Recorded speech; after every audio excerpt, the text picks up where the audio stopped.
Greetings friends and fellow cigar box guitar enthusiasts. Del Puckett here, and I'm really excited to show you this video. You guys remember this, right? This is a cardboard box. Just a cardboard box that is made to look like well, it's made to look like a book, right? So, and so that's what I did. Well, on the first build I built with this, I got 3 of these boxes. So the first one I did was this Sasquatch, right? I put some blocks in here and came through all the way.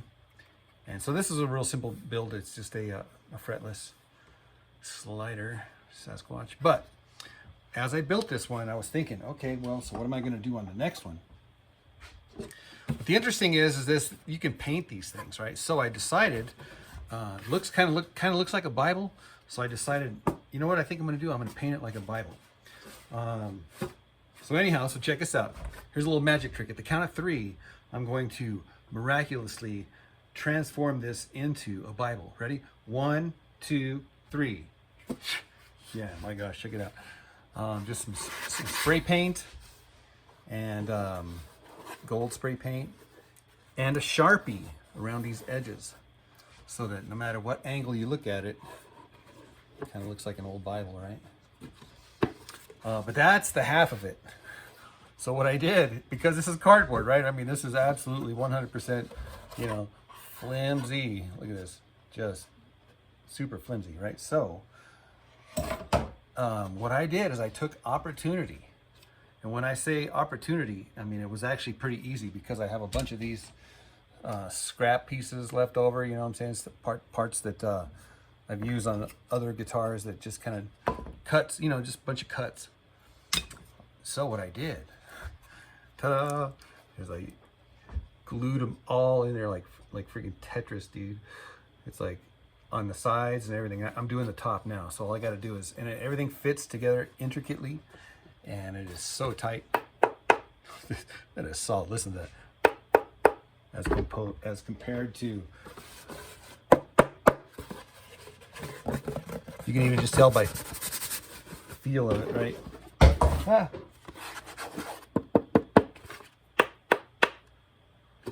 So yeah, I'm really excited about this. But here's the thing that I wanted to show you. The neck has been fitted, and on this one here, for the back angle, I left a little bit here as like a little shelf. You can see the saw blades there. I can just kind of ease it in there. I didn't want to go too far because what really sucks when you go too far, you're like, oh shoot.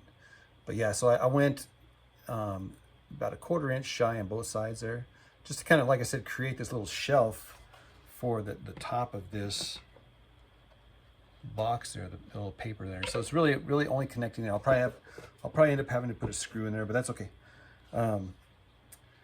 Yeah, this is what I wanted to show you. Not just the springs, even though these springs are cool. But what I wanted to show you was this fretboard. So I do have the pentatonic plus fret spacing. That's just, of course, the nut or the 0, the 2, 3, 5, 6, 7, 10, and 12. And then the blues scale going up here, the minor 3rd, the 4, the flat 5 of 5, the flat 7, and the root again. These are super fun to play. But see this little fretboard here? This is where I got this. Check this out. So my wife has this crate here, and we've been using this for the cats so they can jump up on to get their food to keep them away from the dogs, right? One of these dadgum things fell apart, right? And so I picked it up. I was gonna fix the crate, and I picked it up and I looked at it and I was like, dude, this thing looks like it could be a fretboard. So sure enough, I paired it with this piece of wood here, and then of course stained it, and then hit it with the steel wool to kind of give it that old time. You hit the whole thing with the stain and steel wool.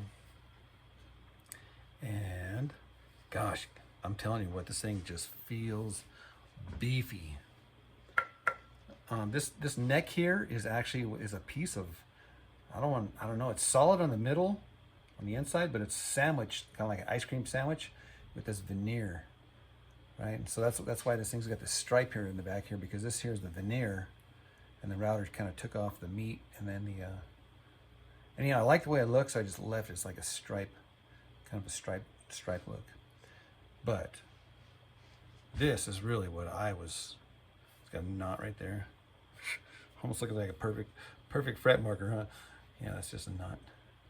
So yeah, these are solder burns there and on the top. Now with these springs are just barely, so if the spring wasn't sprung, it'd be about right to there, and that's about 2.5 inches. I spring it out to about maybe 3.5 inches. And the same thing on the top here. On the top here, I have 3 different settings here. I've got this one here where I can stretch it out, and this one here where I can loosen it here. Kind of opted for this Goldilocks one right in the middle. And what I do for here is I just put my ear on the wood there and just kind of bang. Make sure it's not an annoying overtone, but that it's somewhat musical. And you kind of play around with the lengths. I've kind of played around in the past, and I've kind of determined that that's the looser, the better, in my opinion. And of course, we route out for the piezo and then give it a little trench so that the wire can go through. So yeah, so that's this guy. So I'm looking forward to playing that. And then I'm also looking forward to, I've already got ideas for this guy. So you'll have to watch the next video for that guy. Okay, moving right along to the next build. Okay, so you guys remember the fretboards that we got? So what I'm doing is I'm taking advantage of this angular design, and I'm pairing it with a box that also has angular on the top. It does anyway. It's got these angular components, so that's going to be paired together as well. And this is just a natural stain, so I think I'll do this a natural stain as well. But this one here, the neck, has just been super curvy carved and sanded. So I'm still going to keep on sanding it just to get it smoother and smoother and smoother. But the shape is just coming together quite nicely. I do the cuts here as well to kind of mimic the. Kind of looks like a, what do you call it, a truss rod cover, right? Maybe I'll stain that a different color. I don't know. We'll see. Still debating on what to do for the dots.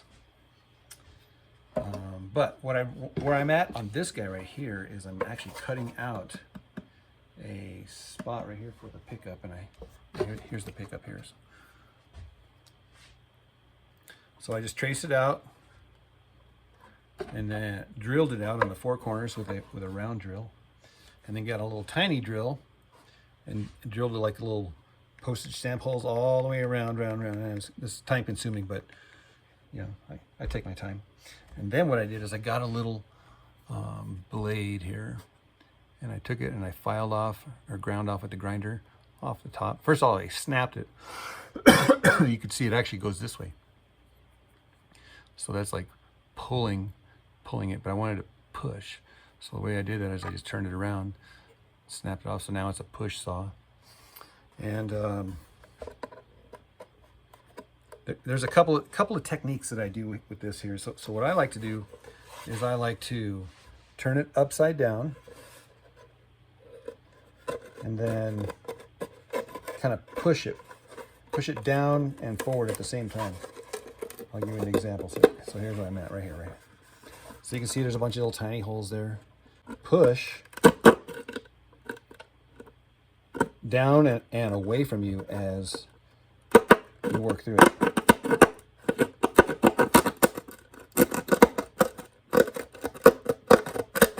You got to pretend like you're a little machine, right? And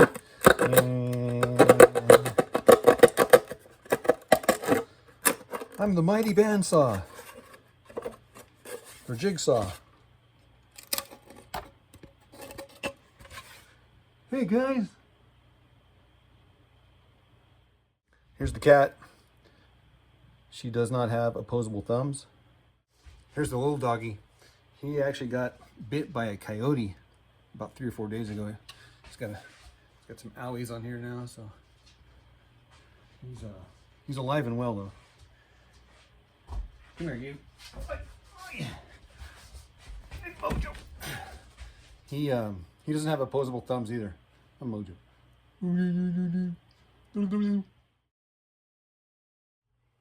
Unplugged.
Wow. Kind of cool. Kind of cool.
So this is the 44 gauge, the 34 gauge, and the 26 gauge.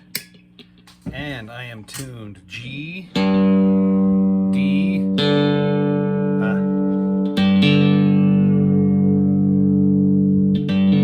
G.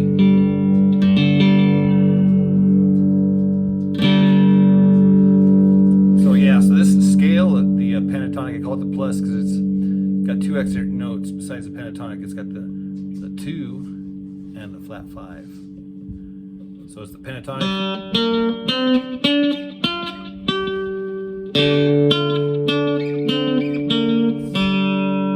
With this note. And this note.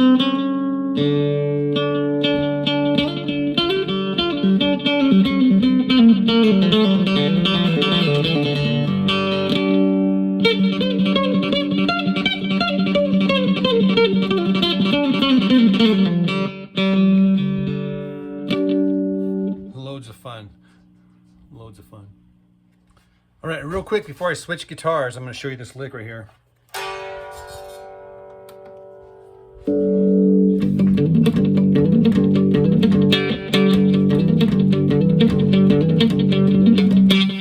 So it's real easy. Let me shut that delay off.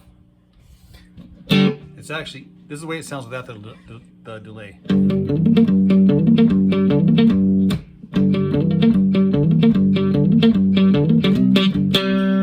So what we're going to do is we're going to start off, again, I'm tuned G to G, and I'm hitting the low string, and then I'm going to hit the high string.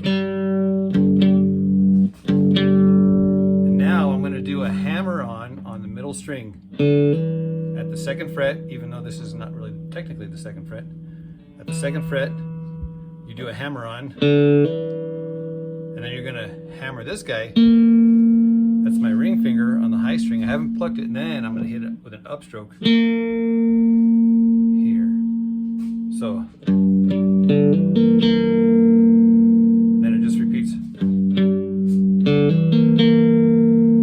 So it's 6 notes total. 1, 2, 3, 4, 5, 6. The last 4 are.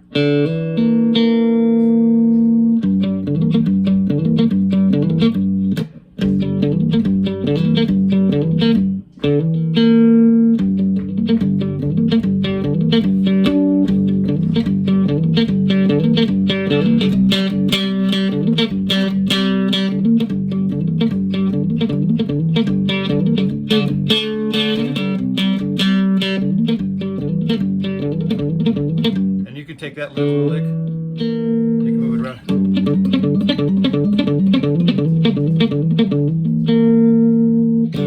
All right, so have fun with that. So because this looks so much like a Bible, I went ahead and found a Jesus sticker. And moving right along to this guy. So I put a lot of effort into this, my gosh. On this one here, I have the skinny strings. This is the 34, I do believe. I can tell you exactly what they are. 34. The middle string is a 26 wound. And then the high string is a 17 plain steel. And I am tuned C, G, C. This one here, we put the pickup kind of in the middle.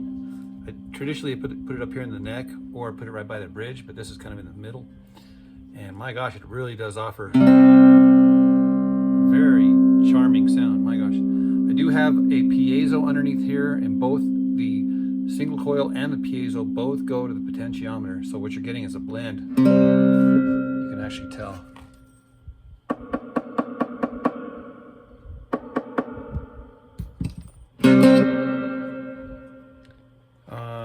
Obviously we have, oh yeah, I want to point out a lot of stuff here. Okay, so the angular theme translates into the neck, and it also translates into the tuners. See how those tuners are kind of wah, wah, wah, wah. Even this guy is, you know, you can't really tell, but it's also kind of got a little angle to it as well. So I could have made an angle headstock. I could have made this at an angle. There's so many other things I could have made at an angle. This is at an angle normally. I could have put the pickup at an angle. Dang it, I should have done it. I have corners on every one here. So we got the nice, sharp, pointy gold corners on every corner. And oh, I should have showed you the grounding mechanism. So I have a wire that goes from here, drilled at an angle. There's another angle, using this big long, I have this big long skinny drill that goes all the way in here, all the way through the ground wire, and I just got it routed up, and then it goes inside this hole down. And I stuffed it full of extra wire so that I had good contact between the ground wire and this bridge. So yeah, the strap button, it's really just an eyelet there and an eyelet here on the top to hold a leather strap. I also have the corners on the back. These ones here are the rusty ones. I didn't have enough gold ones to go around, so I got the gold ones on the front and the rusties on the back. And oh yeah, here's another thing too. So we have solder burns here. We have black screws on the top. Where it's dark, I drilled it with the Fosner bit and then put in some mother of pearl there. And then on the top here, I have gold screws. So the gold contrasts against the dark wood, and the black contrasts against the light wood. So I love the way that turned out. And of course, these are the upgraded tuners, and so they're just so smooth. Tuning is a breeze.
What an instrument. Oh my gosh. All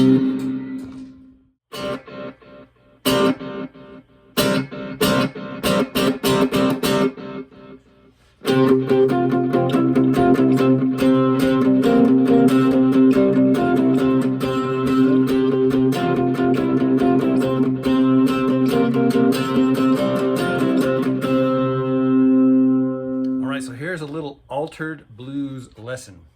So instead of just doing the 1 right there, and instead of doing the 4 here and the 5 here, we're going to do chords for those chords. So on the opening chord, of course, we're going to take advantage of the open strings, but I'm going to do this Hendrix chord here, which is my middle finger on the low string at the 4th fret, and my index is going to bar the high string and the middle string at the 3rd fret.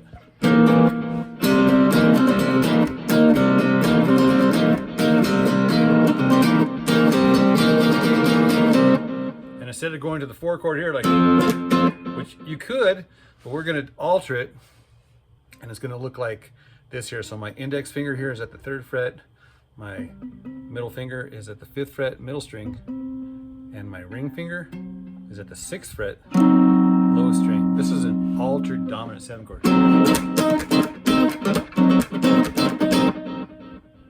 And back to our Hendrix chord. So instead of going to the 5 chord like normal, we're going to do that same thing. We're going to do that altered dominant 7 chord. So my index finger here is at the high string 5th fret. My middle finger here is at the middle string 7th fret. And my ring finger, low string 8th fret. It's the same chord, just moved up 2 frets. There it is. So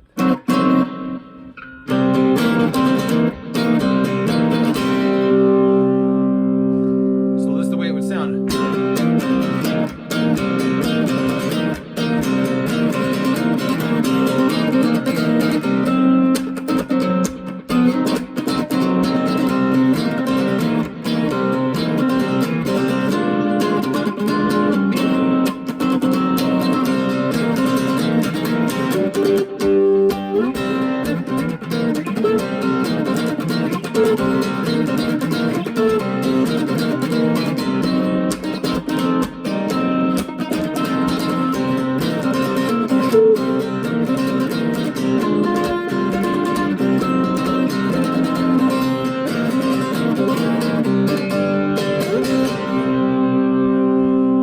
chords there. I was just moving it up here to the 9th and 10th fret.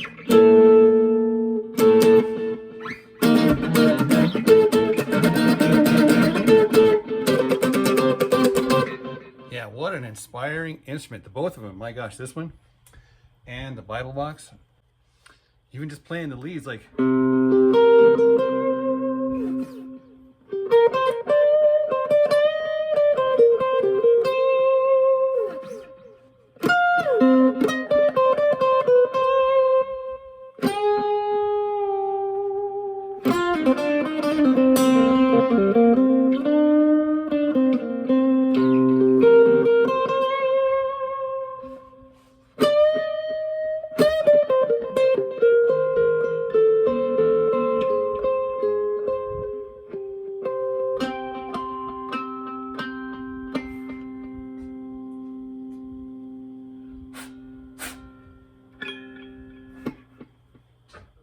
All right, I'll leave you with a little outro.